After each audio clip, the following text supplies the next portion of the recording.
Hello, good afternoon, and good afternoon to our boss. My name is Muhammad Khairi Ashraf. I will be presenting approach to groin and squatter swelling in adult. My supervisor is Dr. Haziq. So what we will cover in this topic is including inguinal squatter hernia, hydrocele, varicocele, testicular tumor, and case of acute scrotum. So we start by the inguinal swelling.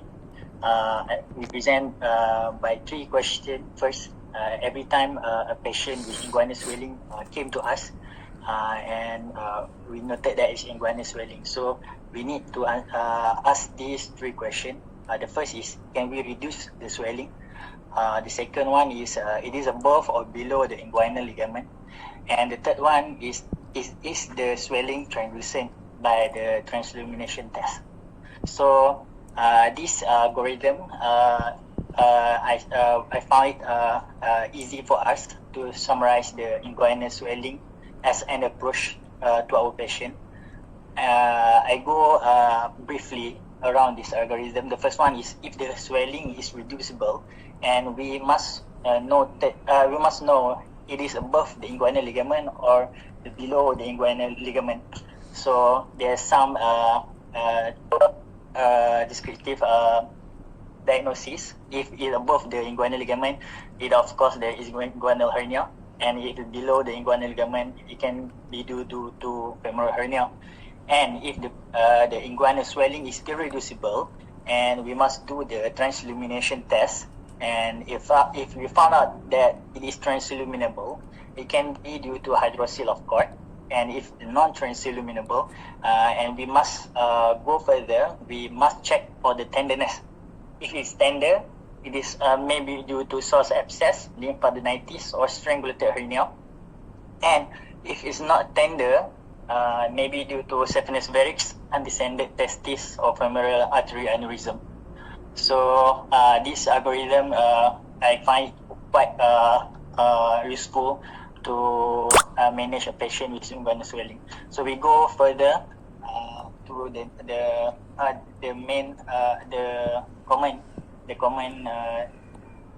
diagnostic criteria diagnosis of inguinal ligament. The first one is the hernia that we encounter many times in ward and in ED. So the definition itself, hernia is a protrusion or projection of organ or part of organ through body wall. And we can know it by the 3 parts. It contains the sac, contents, and the covering. And every time we encounter a hernia case, we must know that it can be classified to 5 classifications. The first one is reducible hernia, which the hernia can be retained to a normal position. Irreducible hernia, it cannot be retained, and usually due to the adhesion already formed between the content and the wall. And the next one is obstructed. Usually it is irreducible, associated also with intestinal obstruction symptom. And the next one is strangulated, usually associated with impact blood supply to that area. And the last one is incarcerated. This one, incarcerated, the content of hernia itself is the colon, and it is obstructed with feces. So we go simply to the anatomy. I think the most important thing with the anatomy of the inguinal thing is we must know the basic anatomy of the inguinal canal. As you can see at the right side of the picture here. So at least we must know that there are some borders of the inguinal canal. The anterior is covered by external oblique aponeurosis and internal oblique. The posterior part covered by transversalis fascia. The inferior, of course, is the inguinal ligament, and the superior is covered by transversalis fascia, internal oblique, and transversus abdominis. So that's just some brief anatomy of the inguinal canal. So what we can get from the clinical manifestation of patient coming with inguinal swelling, first we must go through the history taking. Their age and occupation sometimes can help us to diagnose. usually the inguinal hernia, inguinal scotal hernia came in with late age, usually elder people, and the occupation also contribute. Usually patient with excessive physical strenuous exercise usually will have this problem. And also patient with predisposing factors such as they're having chronic cough, bronchiolitis or TB, strain during micturition due to obstruction, constipate, and previous surgery, as the especially if the patient had done appendicectomy before, and their muscle wall will be weakened as during the procedure. Sometimes we injured the inner inguinal nerve or the subcostal nerve, causing the weakness of abdominal muscle. And also the local symptoms such as painful, maybe painless, dragging or aching sensation, and also associated symptom if patient with obstructed they came us with the interstitial obstruction symptoms such as vomiting, abdominal pain, distended and everything. So we go to the physical examination. We must this case of inguinal swelling is can be determined, can be diagnosed easily by by physical examination. So we must do completely the examination by inspection the site. As I said before, if above the inguinal ligament or below inguinal ligament, the shape is it oval or it is some other kind of shape. The skin change, especially in patient with strangulated, the area will be bluish and tender. The cuff impulse and the transillumination test, very important. Also, when we do palpate, the tenderness, the consistency, especially if we do consistency, we can differentiate if the content of the sac is omentum or the content of the sac is the intestine, which is in the enterocoel or hematocoel. If the patient having enterocoel, the consistency will be elastic, and if omentocoel, the consistency will be dahi. And then reduction, we can do some simple tests. For example, deep ring occlusion test, Zeeman techniques, or little finger invagination test. I will provide the picture of this test later. And also we need to do the percussion as well. It is resonant or dull, as if patient having the enterocoel, the percussion will be resonant, and if dull, it will be due to omentocoel. And also the auscultation will help us to determine whether it is contain the intestine or just omentum. If the if the enterocoel, of course the bowel sound will be present. This is some table to summarize the differentiation between the enterocoel and the omentocoel. As I said there, the peristalsis present or not, visible or not, consistency, the percussion resonant or dull, and the auscultations, which the bowel sound present or not. So this is the simple test I mentioned before. We have here the 3-finger test or the Zeeman techniques. We use the index finger, middle finger, and ring finger, and we put the index finger in the deep inguinal ring, middle finger in the superficial ring, and ring finger in subcutaneous opening.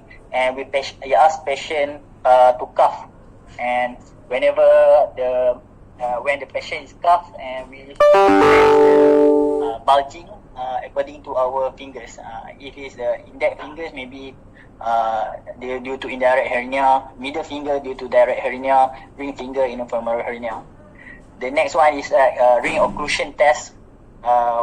First we reduce the hernia, and we use our thumb to occlude the deep ring, and then holding, we ask the patient to stand and cough. It is no bulging, it is indirect hernia. If it is bulging, it's a direct hernia. Okay. So management of the inguinal hernias can be conservative. If the patient is asymptomatic, we safely offer watchful waiting lah. And then if the patient is symptomatic, we can offer operative management. We can do herniatomy in child, young adults with good musculature, and if we can do also herniorrhaphy. And also we can offer the hernioplasty by applying of a synthetic mesh for direct hernia and recurrent hernia. The next one is swelling around the scrotal swelling. If we have 3 questions around for the inguinal swelling, for the scrotal swelling, we have 4 questions to ask. We need to get the answer for these 4 questions. The first one is, can we get above the swelling, the scrotal swelling? The second one, can we identify the testis and the epididymis? And the third one is the swelling translucent by a transillumination test? And the fourth one is the swelling tender. And again, we have this algorithm here, the summary for the clinical finding. We go it briefly. If the patient came with us with scrotal swelling, we do the physical examination, we do palpation. We cannot get above the swelling, so maybe due to hernia or implanted hydrocele. And if we can get above the swelling, and we must check for the testis and epididymis. Sorry, mistake there. Testis, the first one is testis not separable from epididymis. The second one is if the testis separable from epididymis. And then if the patient if the swelling not separable from testis, we must do the transillumination test. It's opaque or transilluminable. It is opaque, it is tender or non-tender. So if it is tender, it's maybe due to torsion or epididymal orchitis or acute hematocele. If it's not tender, maybe chronic hematocele, tumor or varicocele. And then if the testis is not separable from epididymis and it is transilluminable, highly due to hydrocele or cyst. But if the testis is separable from the epididymis and is opaque and tender, it's mainly due to epididymal orchitis. If it's non-tender, it's tumor or TB. And if the testis is separable from the epididymis and it is transilluminable, it's again anything with transilluminable may be due to cyst. So if we can know this algorithm, we can easily manage our patient. So we go briefly the common diagnosis is the scrotal swelling. It is a hydrocele or varicocele. So by definition, hydrocele is collection of serous fluid in tunica vaginalis of the scrotum or along the spermatic cord, while the varicocele is collection of dilated and tortuous vein in the pampiniform plexus. So we have two types of hydrocele, the non-communicating and communicating, as we can see in this picture here. And also this right side of the picture of the varicocele, there's you can see the dilated and tortuous vein. And we must know that which side is more common. Usually the left side will be more common. Left side varicocele is more common. Why? Because the left side is more vertical. The left spermatic vein is more vertical in position. Left renal vein usually commonly compressed by the colon, and also the left testicular vein is longer and lack of terminal valve. All of these 4 factors lead to the left side varicocele more commonly we encounter lah. The next one is hydrocele and varicocele. This one, I think hydrocele congenital or acquired. The symptom, I think the most important here is symptom. The hydrocele painless, while the varicocele we have the dragging sensation in the scrotum. Usually hot weather we will worsen, and we also if the patient is prolonged standing, the condition will be worsen as well. And examination, hydrocele usually unilateral, and swelling of the scrotal sac is not tender. The consistency is soft and smooth, and it is important to know that this hydrocele we able to get above the swelling, and it is not separable from the testis. And when we do the transillumination test, it will be positive finding with no cuff impulse. And when we counter varicocele, the affected scrotum lower than the contralateral side. The patient, when the patient lying down and elevate, the swelling will disappear, and the patient will complain that we can see it's like a bag of worm, and it is more obvious when the patient is standing. This is investigation we do for the hydrocele and varicocele. Investigation for hydrocele, we do ultrasound scrotum. Varicocele, we do venous Doppler. And management for this two kind of disease is for hydrocele, we do conservatively. If the hydrocele is small, we just for reassurance. And if the patient need to relieve the symptom, we can do aspiration under ultrasound guided lah. And if the condition favor for operative approach, we can do the LOTS plication and jabulate operation. We initially incise the tunica vaginalis and we drain the hydrocele out. And then for the varicocele, conservative also there's conservative approach. And also if we want to go for operative approach, there's an operation called the Palamo operation, inguinal approach. The next one is the testicular torsion and epididymitis. The torsion, the peak incident usually in the teenager. When the testicular is torsion, we cause the venous obstruction and will prolong the increased venous pressure and will arterial compression. And if it's not managed, it will cause irreversible ischemia and necrosis. The onset is sudden, and the characteristic, the patient will complain of moderate to severe pain. Unilateral side, otherwise bilateral side also can happen, but it's very rare. And then maybe processing episode of intermittent pain. And then associated symptoms such as nausea, vomiting, and abdominal pain. While the epididymitis usually occur in older age, mainly due to the infection, chlamydia, trachomatis, and Neisseria gonorrhea.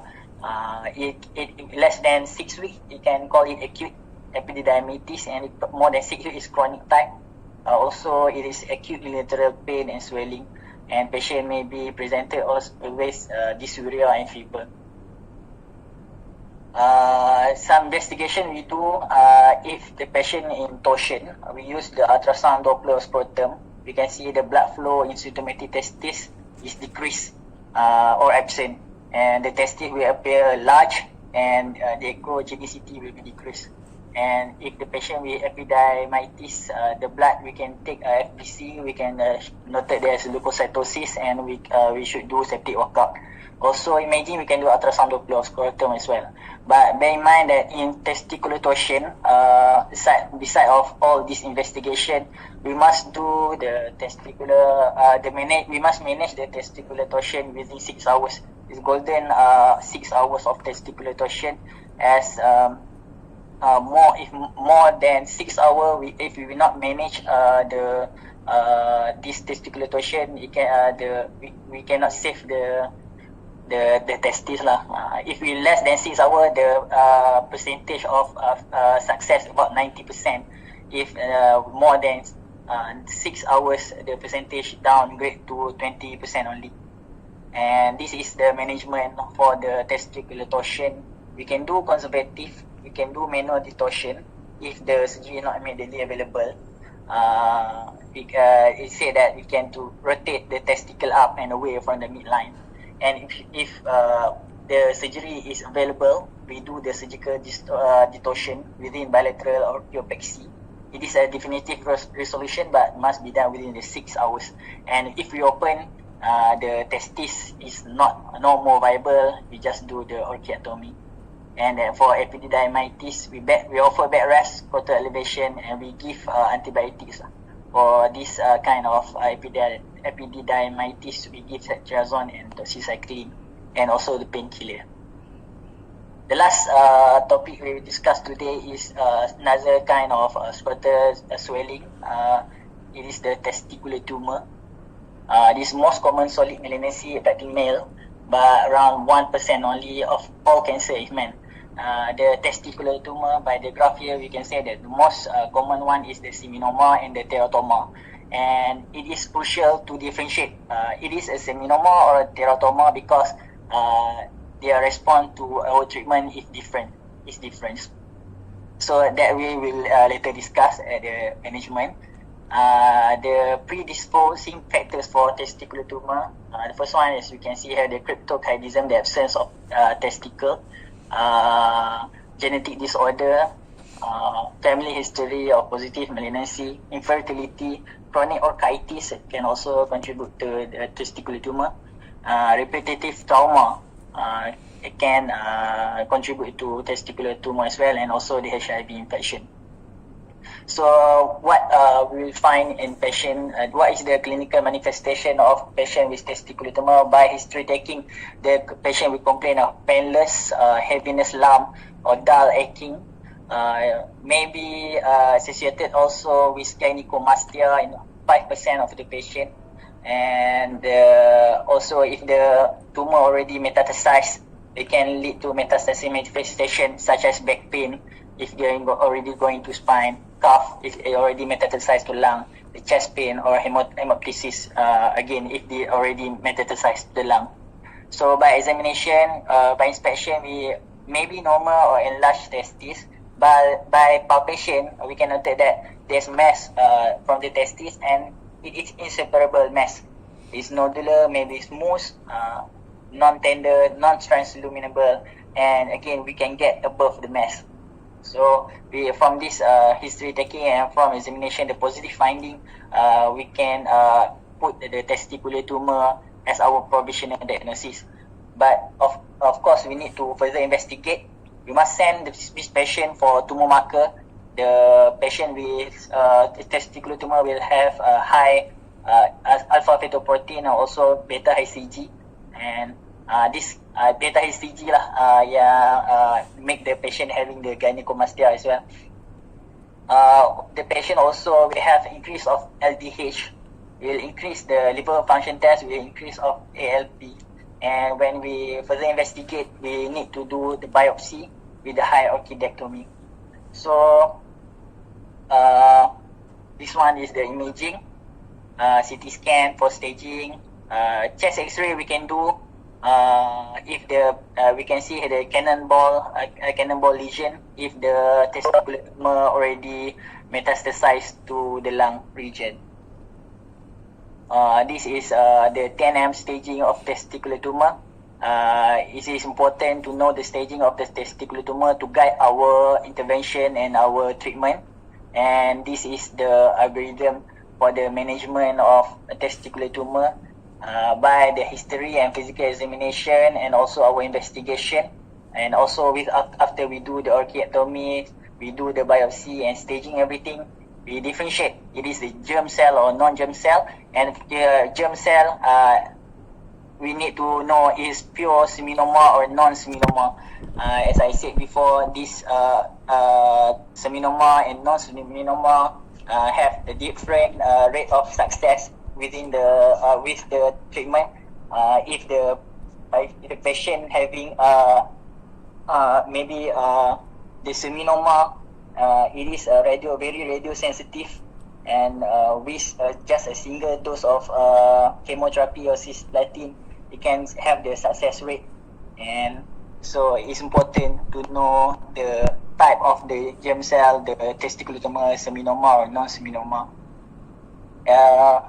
If the patient has teratoma, for example, the non-seminoma type, it is non-radio sensitive, so the combination of chemotherapy is better for this patient. So that's why we said that the classification of seminoma or non-seminoma is important in patient with testicular tumor.